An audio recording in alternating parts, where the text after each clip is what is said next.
caafimaadka beerkaaga ma ka walwalaysaa dhibaato ma kugu haysa inaad beer xanuun aad qabtid ama hepatitis ha sababo ama xanuunada kale ha sababeen ama qof alcohol warahmatullaahi wabarakaatuh kulanti wanaagsan waa Dhuhul Media halkan naga daawanaysaan soo dhawaada walaalkum maxamed cabdullaahi maanta barnaamij cajiib aan idin hayaa weli ma isticmaashaan ma cabtay barnaamij aad u xiiso badan ama haddii aad isticmaashay ama aad cabtid warbixin fiican baan ku hayaa insha Allah taala isbuucan soo baxday ilaa shalayna warbaahinta haysatay marka soo dhawow channelkan subscribe ta saar insha Allah taala si asxaab badan u gaaro una helo like-na la wadaag haddaad barnaamij ka hashay wixii ra'yigaaga ama barnaamijyada rabtiin in ka hadalana telefoonka iyo emailka description-ka hoose ku qoran insha Allah nagala soo wadaag haddii lahayd idmo marka soo dhawow ma isticmaashaa ama ma cabtaa waxa la yiraahdo qaxwaha ama kafayga kolkii anoo kale aad baan u isticmaalaa una cabaa kafayga waana jecel insha Allah taala brandadiisa kala duwan kale qof walba waxbuu ma ogtahay isticmaala laakiin kafay wuxuu doonaa ha ahaado aad baan u jecel marka asagan warbixin fiican idinka haya insha Allah taala soo dhawaada haddii lahayd idmo warbixintani waxay sheegaysaa haddii lahayd idmo anoo taladaydana xagga dambe idinka raacin doona waayo mar walba waxaan idinla wadaagaa barnaamijyada cusub ee wax laga faa'iidayo bulsho ahaan iyo shakhsi ahaanba oo mar walba soo baxay inaynu update noqono haddii lahayd idmo barnaamijkana wuxuu ku saabsan yahay kafayga ama qaxwaha waxa la yiraahdo haddaad isticmaashid iyo haddii kalaba waxa uu ka daawada yahay iyo dadka cabaa warka farxadda leh ee loo hayo haddeerta soo baxday insha Allah taala laba jaamacadood oo ku yaala Ingiriiska oo Southampton iyo Edinburgh labada jaamacadood ayaa waxay soo saareen warbixin aad u qurux badan ay ku ogaadeen in xanuunka beer xanuunka ama liver diseaseska ama mid cusub ha noqdo ama xanuunada soo raagayba ha noqdee wax badan ka qabanay qofka kafayga isticmaala labadan jaamacadood ayaa waxa ay sameeyeen ku dhawaad 500,000 oo qof ayaa waxay ku sameeyeen research koodan ay ku ogaanayaan kafayga ama ay warbixintoodan tijaabada ku sameeyeen 22% dadkii isticmaalay waxay soo saareen warbixintani in xanuunada beerka wax badan oo ka qabtay ama aysan beer xanuunba aysan lahayn markay tijaabada sameynayeen halka 49% dadkii xanuun 49% xanuuno khatar qabay ama xanuunka beer xanuunka la ildarnaayo kale ay wax badan ka qabatay hoos u dhac uu ku yimid 22% xanuunadii beerka iyo hay'o kale way wax fiican bay ka qabatay 49% waxa la yiri dad xanuunka beerka aad u xanuunsanayo safiri lahaana wax badan ayay ka qabatay marka warbixin aad xasaasi u ah awal warbixinada badankooda inkastoo la oran jiray qaar baa doona business iyo waxa la xiriira laba jaamacadood oo weyn baa soo saaray inta badan laakiin warbixintani waxa lagu sameeyay Ingiriiska gudihiisa dadka lagu sameeyayna waa dad cadaan ah oo marka warbixinada la eegayo dhaqaabo meelo badan baa moogtahay laga eegaa lambar 1 Ingiriiska lagu sameeyay dadka lagu sameeyay wadadana ayagoo cadaan ayadoo leeyahay insha Allah taala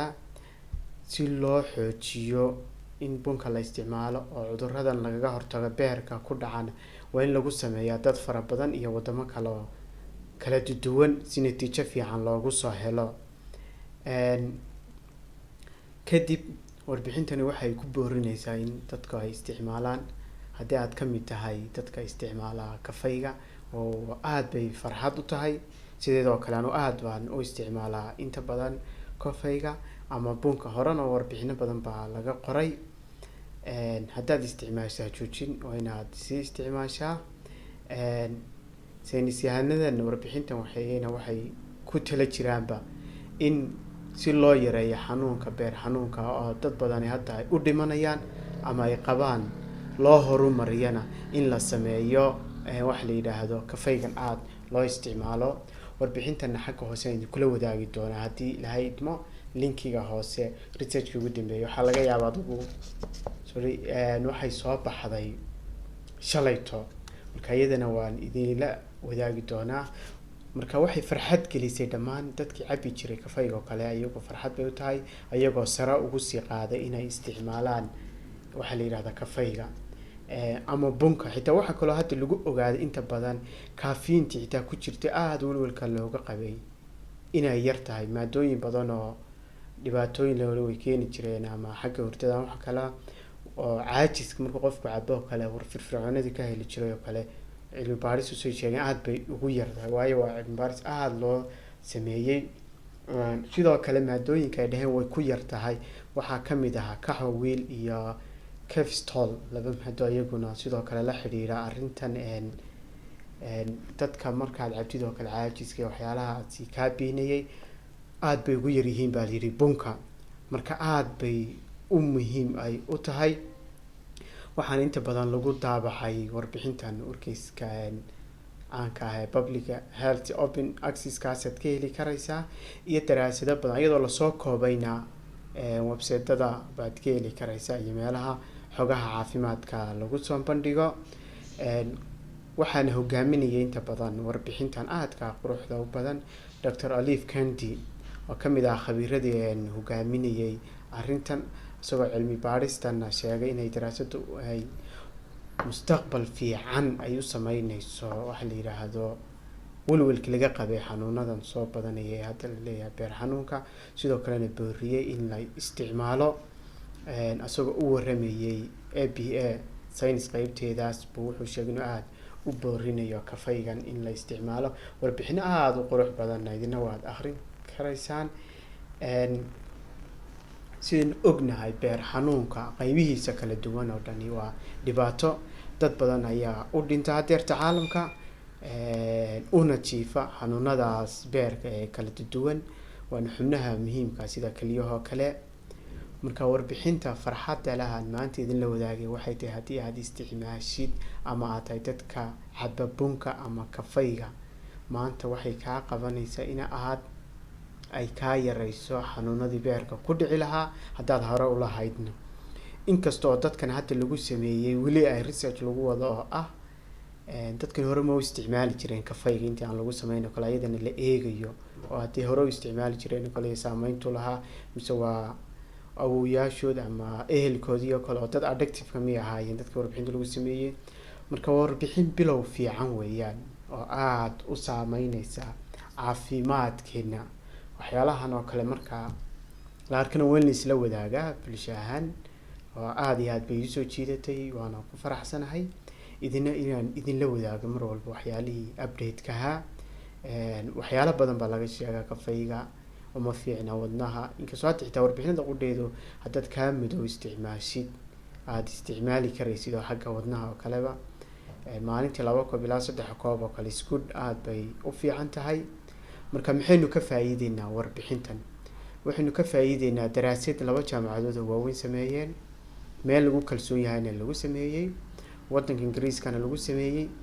kagana duwan tahay in awal marka waxyaalaha la sameeyay experimentiga la soo bandhigayo dadyo gaar ah lagu sameeyay jiray maanta waa dad cadaan ah lagu sameeyay tijaabadan soona baxday adeerto warbixintani marka hadaad isticmaashid kafayga oo war fiican waa inaad isticmaashaa caafimaadka beerkaaga ma ka walwalaysaa dhibaato ma kugu haysa inaad beer xanuun aad qabtid ama hepatitis sababo ama xanuunada kale ha sababeen ama qof alcohol caba ha noqdo ma ka walwalsan tahay insha Allah taala xanuunka beerka inuu kugu dhaco ama aad isleedahay wuuba ku hayaaba mar walba xitaa soo weydii warbixintana ka bogo insha Allah taala xagga hoosan idin kula wadaagi doonaa hadii ilaahay idmo waa muhiim mar walba hadeeno bulshadeena Soomaaliga ku hadashaa inta badan waxa laga yaabaa internet access uma laha luqadahan ay ku qorayeen inta badan warbixinadan caafimaadkana aad laga yaabo inaysan badankooda aysan u fahmin marka waxaan door biday si iskaaya inay mar walba waxyaalaha update-ka idin la wadaago xagga caafimaadkana idin kala taliyo insha Allah taala waayo qofka hal qof waxaan u san dhakhtar uu tagi karay laakiin bulshada waa in caafimaadkeeda guud ku dadaasha ilaalisa wacyi gelin badan aad sameysaa way bulshadan ayaynu wax ku nahay bulsho fiican inoo soo baxaysa marka mawduucyada doonaysa inay la wadaag insha allahu tacaala barnaamijkan intaasaan kusoo gabagabeynay insha allahu tacaala inteena midka lamida ku kulmi doona haddii ilaahay idmo nabadgelyo korkiina ha ahaato